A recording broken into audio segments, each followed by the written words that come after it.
Hey, Tim here. Is there life after death?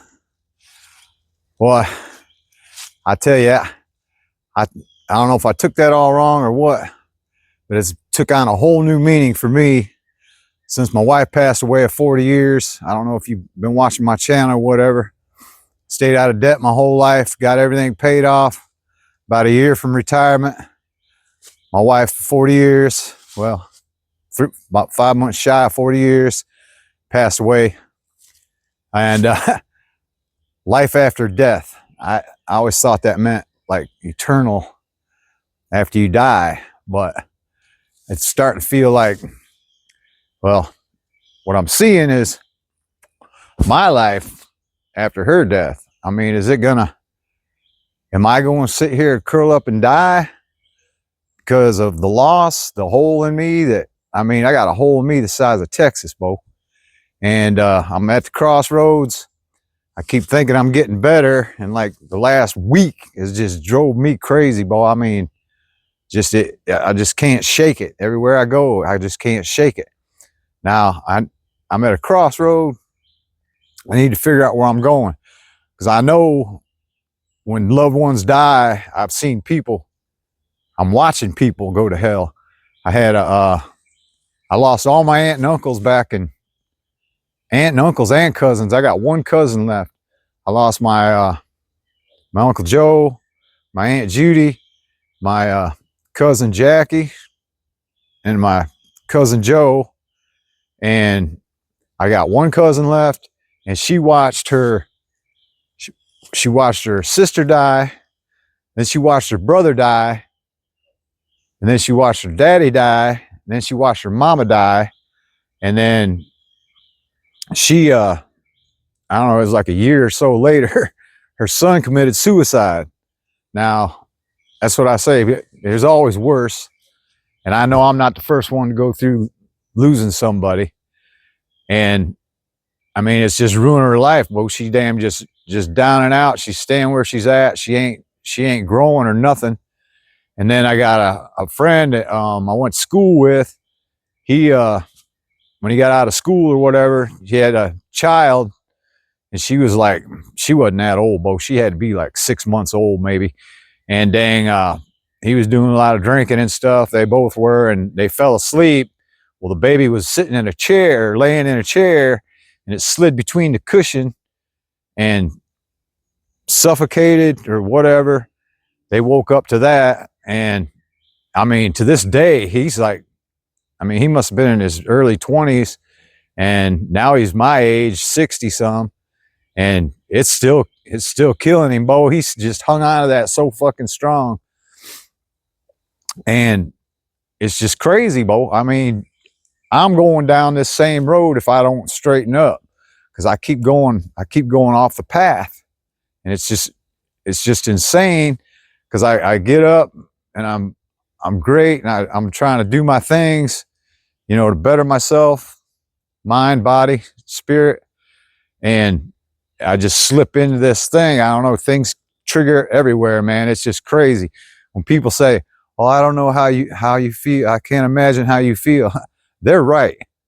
It's just terrible. That's why you got to love life as it is, and grab hold of it and cherish it and see everything. Now, the fix for this, I don't know if there is one, but I want my life after death. I want to help people out here. I want people to help me. I want people to like, share, subscribe this stuff.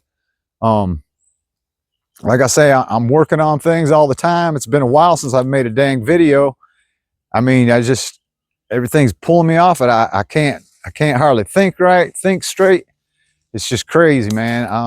I hope, I know it'll happen to people, but it's just hard, man. I still need to be building things, creating things. And I mean, so do you. I mean, even if you ain't, people are just walking around in damn zombie land, bro. I just want to make this video, tell people to, think more about life after death. Yes, think about your eternal life, but think about your life after hardship and all that stuff. I don't know what to say. I got the ebook down below. That'll help you start build a dang, I don't know, anything you want. That dang basic ebook. You can, I mean, it's simple as possible. You could have an ebook by the end of the day, get you some real estate there. I also got that, I can't even think now. I got another book down there, Discipline is Freedom. It's true. It's all this stuff all dang been talking about. Check that out. Work yourself, man. Build yourself every day, man. You got to do it every freaking day. Now, if you miss a day, which I have a couple days in the last, I guess I ain't missed a couple days, maybe in the last 3 weeks, I still push myself to do it because, like I say, damn, everything you want is on the other side of the things you don't want to do. Like, share, subscribe.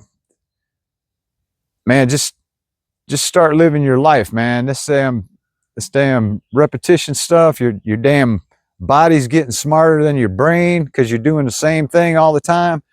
Test that thing, man. Go out and do some different stuff. I got to start getting my head straight. I'm hoping I don't get haunted again today.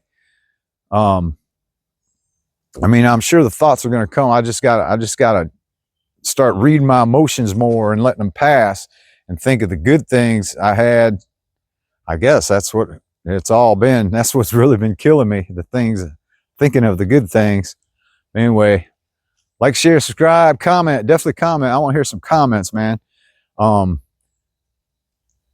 Stay sharp, keep your nose clean, and owe no one. That's living, baby.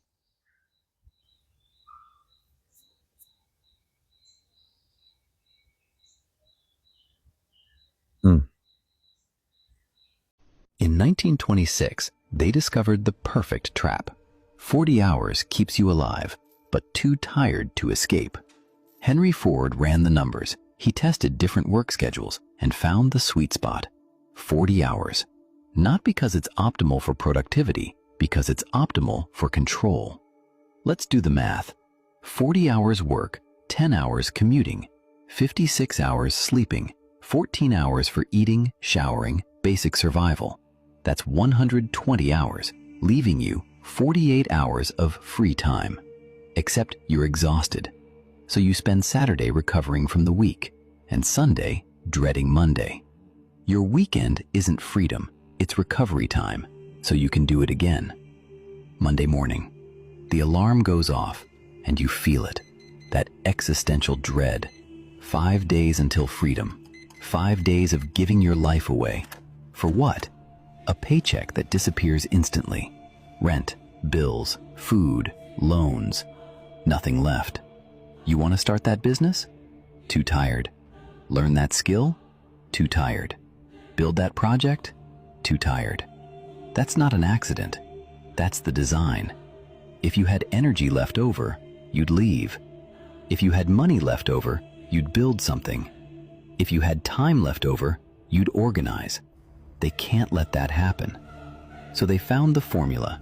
Just enough money to survive, just enough time to not completely break, just enough energy to come back tomorrow, but never enough to escape. And then they tell you, work hard for 45 years, then you can retire. So you do it. You trade your 20s, 30s, 40s, 50s, 60s for a paycheck. And at 65, you're free. Except your body's broken, your energy's gone. You spent your best years building someone else's dream, and your freedom came too late to use it. The 40-hour work week isn't about productivity, it's about compliance. Keep you tired, keep you poor, keep you busy. Too exhausted to think, too broke to leave, too busy to organize. That's not employment, that's control. And you'll do it for the next 45 years. Unless you break or escape, but you won't.